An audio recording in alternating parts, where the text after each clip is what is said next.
बुddhist story to relax your mind. मन के गंदे विचार खत्म हो जाएंगे, ये सुन लो। हमारे मन में बुरे विचार क्यों आते हैं? हम नहीं चाहते, लेकिन फिर भी हमारे मन में गंदे ख्याल आते रहते हैं। लेकिन क्यों? मन हमारा सबसे बड़ा मित्र है और मन ही हमारा सबसे बड़ा शत्रु है। जब हम अपने मन के अनुसार चलते हैं तो मन हमें भटका देता है, और जब हम मन को संतुलित कर लेते हैं तो हमें जीवन में सब कुछ मिल जाता है। हम अपने मन में आने वाले गंदे विचारों को रोकने की कोशिश करते हैं, लेकिन जितना हम रोकते हैं उतने ही अधिक ये विचार हमारे अंदर प्रवेश करते हैं। आप किसी चीज से जितना दूर भागेंगे, वह चीज उतनी ही ज्यादा आपके पास आएगी। इसलिए उस चीज से दूर न भागे, बल्कि उस पर संतुलन बनाए रखें। एक बार एक युवक गौतम बुद्ध के पास आया और गौतम बुद्ध से बोला, हे बुद्ध, मेरे मन में इतने गंदे विचार क्यों आते हैं? मैं नहीं चाहता कि मेरे मन में गंदे विचार आए, लेकिन वासना के विचार हमेशा मेरे मन में चलते रहते हैं और मैं उनके बारे में सोच सोच कर बहुत परेशान रहता हूँ। ये सब सोचने में मेरी ऊर्जा और समय बर्बाद होता है, और इन्हीं सब विचारों के कारण मैं कभी कभी शांत नहीं रह पाता और हमेशा महिलाओं को देखकर मोहित हो जाता हूँ। खुद को रोक नहीं पाते। बुद्ध मुस्कुराए और उन्होंने उस युवक से पूछा, क्या तुम जानते हो कि यह वासना क्या है? तब लड़के ने जवाब दिया और कहा, बुद्ध, मुझे नहीं पता वासना क्या है, लेकिन हाँ, जो भी है ये बहुत बुरी बात है। तब बुद्ध ने उस युवक से कहा, सबसे पहले तुम्हें ये समझना होगा कि जो कुछ भी हमारे अंदर स्वाभाविक रूप से है वह बुरा नहीं है। इसकी हमारे जीवन में किसी न किसी रूप में आवश्यकता पड़ती है। वासना कोई बुरी चीज नहीं है। ये हमारे मन की एक भावना है जो हमें किसी न किसी चीज की कमी का एहसास कराती है, और फिर हम उस चीज को पाने के लिए उस चीज की ओर आकर्षित हो जाते हैं। जैसे अगर आपके पास पैसे की कमी है तो आपके मन में पैसे पाने की इच्छा होती है, वासना जगेगी।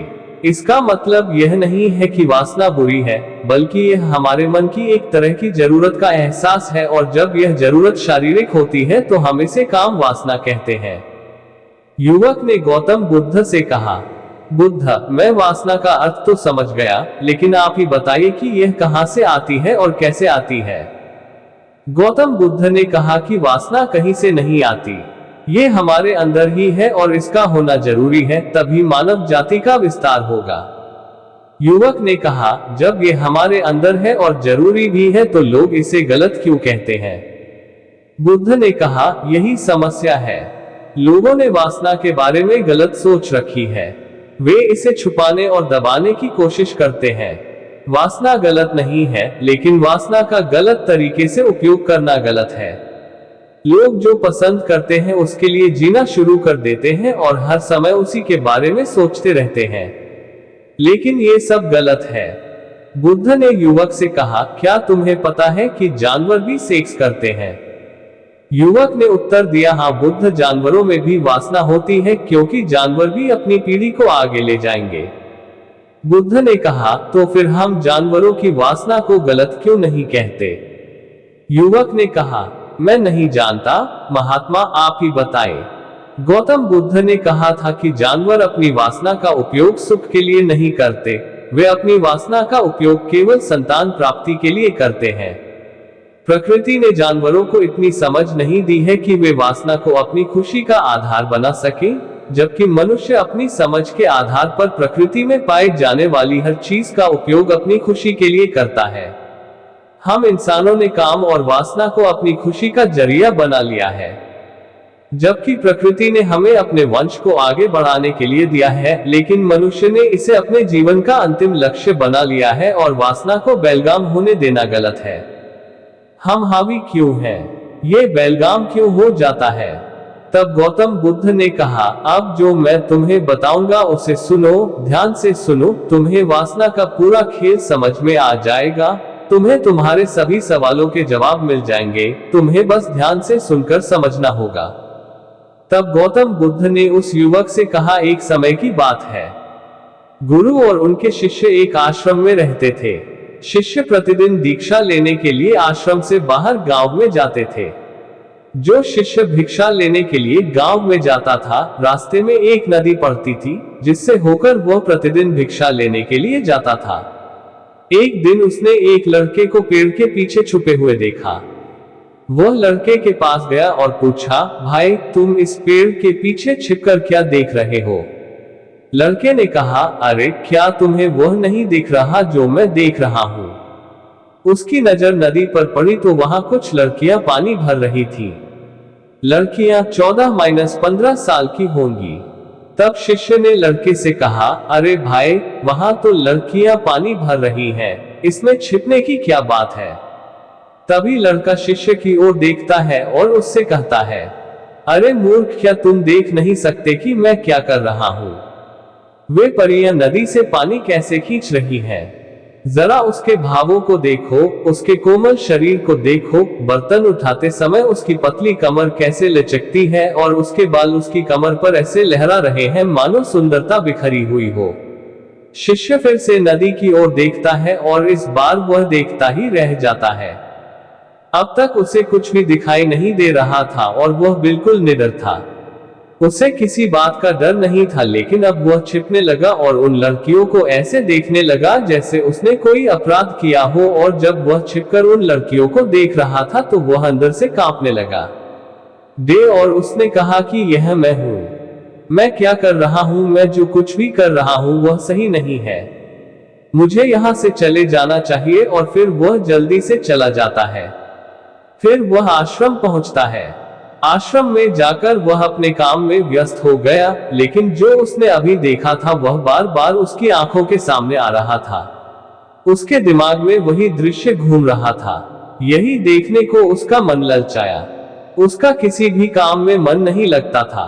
वह प्रतिदिन सुबह सुबह भिक्षा लेने के लिए आश्रम से निकल जाता था और नदी के पास स्थित एक पेड़ के पास जाता था जहां वह लड़का पहले से ही मौजूद होता था और छिपकर अपने साथ लड़कियों को देखता था।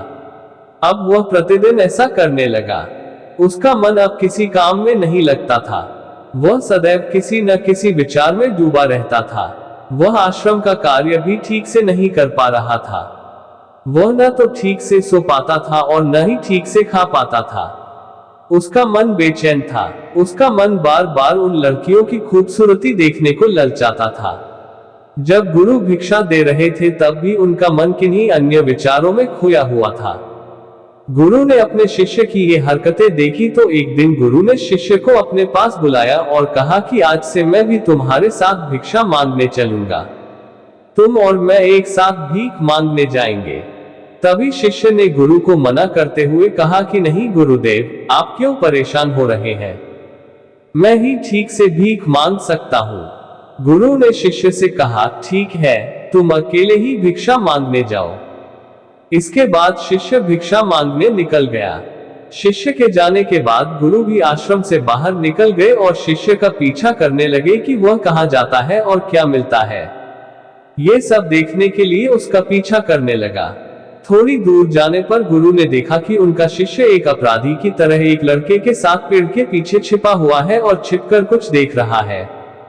गुरु भी अपने शिष्य के पीछे ये देखने के लिए खड़े हो गए कि उनका शिष्य क्या देख रहा है, जिसके लिए वह अपराधियों की तरह पेड़ के पीछे छिपा हुआ है। गुरु ने देखा कि उनका शिष्य पेड़ के पीछे छिपकर उन लड़कियों को देख रहा है जो नदी से पानी ले रही थी।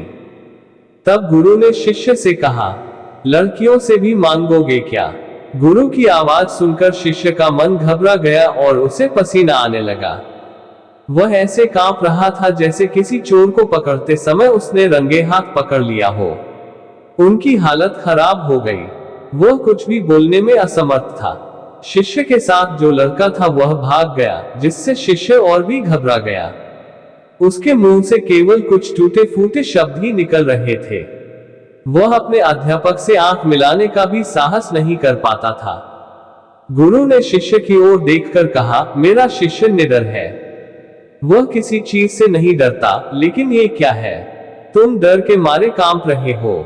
शिष्य ने गुरु से कहा, मुझे माफ कर दीजिए, इसमें मेरी कोई गलती नहीं है। उस आदमी ने मुझे धोखा दिया, लेकिन मैं आपसे वादा करता हूं कि आज के बाद मैं ऐसा दोबारा कभी नहीं करूंगा। क्षमा चाहता हूं। गुरुदेव ने कहा कि कोई बात नहीं, लेकिन तुम्हें ये ध्यान रखना चाहिए कि हम जैसी संगति करते हैं हमें वैसा ही फल मिलता है। जैसे जैसे हम संगति करते हैं उनके विचार हम में प्रवेश करते हैं, इसलिए अच्छी संगति रखें ताकि अच्छे विचार आप में प्रवेश करें। फिर गुरु और शिष्य आश्रम लौट आए और फिर से आश्रम के काम पर ध्यान देने लगे। वह उस रास्ते को छोड़कर दूसरे रास्ते से जाने लगा। वह अपना कार्य सावधानी से करता था, लेकिन धीरे धीरे उसके अंदर क्रोध उत्पन्न हो गया और फिर वह अन्य शिष्यों पर क्रोध करने लगा और बेचैन रहने लगा। अब वह ठीक समय पर भोजन भी नहीं करता था। वह खाना भी बहुत कम खाते थे। एक रात गुरु शिष्य के पास आए और उससे बोले कि तुमने मुझसे वादा किया था कि तुम अपने मन को वश में रखोगे। आपने अब तक कितनी बार अपना वादा तोड़ा है? ये सुनकर शिष्य अपने गुरु के चरणों में गिर पड़ा और रोने लगा। उसने रोते हुए गुरु से कहा कि गुरुदेव, मैं कई बार अपना वादा तोड़ चुका हूँ, फिर वादा करता हूँ, लेकिन हर बार मैं अपना वादा तोड़ देता हूँ। ये बिल्कुल भी मेरे वश में नहीं है। मैं अपने मन से सभी बुरे विचारों को बाहर निकालने की बहुत कोशिश करता हूँ, लेकिन चाहकर भी मैं ऐसा नहीं कर पाता। तब गुरु ने शिष्य से कहा, मेरे साथ आओ। गुरु शिष्य को आश्रम के बगीचे में ले गए और शिष्य से कहा, देखो, यहाँ कुछ नाले हैं जिनसे होकर नदी का पानी इन पौधों में आ रहा है और यह पानी लगातार बह रहा है। क्या आप इस पानी का बहाव रोक सकते हैं? शिष्य ने कहा, हाँ गुरुदेव, मैं इस प्रवाह को रोक सकता हूँ। तब शिष्य ने मिट्टी उठाकर उस नाले के किनारे डाल दी। वह पानी थोड़ी देर के लिए रुका और फिर थोड़ी देर बाद उस रेत के ऊपर से पानी आने लगा। गुरु ने शिष्य से कहा, ये क्या है? ये पानी रुका ही नहीं। उसने फिर कुछ कंकड़ उठाए और नाली में फेंक दिए और फिर पानी थोड़ी देर के लिए रुक गया। लेकिन फिर कुछ देर बाद उन कंकड़ पत्थरों के ऊपर से पानी निकलने लगा। गुरु ने कहा, शिष्य क्या हुआ? पानी फिर आ गया है। आप कह रहे थे कि रोकेंगे। क्या हम किसी चीज को पूरी तरह से रोक सकते हैं? तब शिष्य ने कहा, कोई बात नहीं गुरुदेव, मैं इस पानी को रोक दूंगा और आपको दिखाऊंगा। फिर वह एक बड़ा पत्थर लाया और नाली पर रख दिया। पानी रुक गया। तब शिष्य ने गुरु से कहा, देखिए गुरुदेव, मैंने कहा था कि मैं पानी रोकूंगा। मैंने पानी रोककर दिखाया। मैंने आपकी बात पूरी कर दी। गुरु मुस्कुराए और बोले, अच्छा, ध्यान से देखो, पानी रुक गया है क्या?